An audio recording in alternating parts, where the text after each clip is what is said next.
We climbers call our boulders problems. We also call our problems problems, and to solve them both is sort of the same. Once I had a problem, and it stretched into the sky. It was tremendously endless. It was bigger than thinking. It was as huge as the air, or the night, or the planet. It was a problem bigger than any I had ever seen, and I have seen plenty. There were twists and turns. There were places that looked as slick as glass. One part was arched like a question mark. Another part stuck out like my father's elbow in a photo I have seen of him dancing. And another was shaped like the bolts of fabric stacked in my mother's sewing room. There were many parts, and none of them looked easy. I sighed and clapped my hands full of chalk, which is what I do before I solve a problem. I held this problem in my head. I mapped out every step, each place I would put my hand, and then I began to climb. Dug my toe into the dot of the question mark.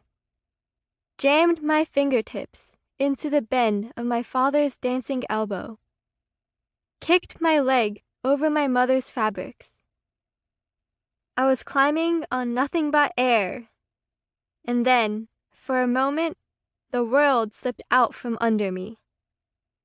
The ground beneath me rushed up and pressed into my back, like the hand of a giant named Gravity.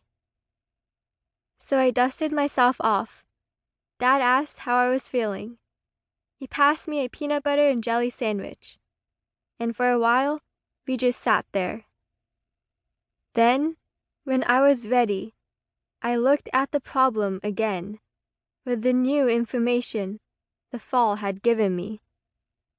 Each fall is a message, a hint, an idea, a new way to move from over there to over here. And so I started, and so I fell, and so I climbed again, listening to what the fall had told me. The problem that was endless, which I broke into little pieces. The problem that gave me hints with each fall. And surely and quickly, I climbed the wall. I dug my fingers there and here, and stretched my arms like ropes. I threw my body through the air, and caught myself in all the ways I'd imagined. A bright path of thinking. And there at the top of the problem, I looked down at the bolts of fabric, the dot of the question mark, the bend of the elbow. And I waved hello at the memory of how hard the problem was. And looked for one problem more,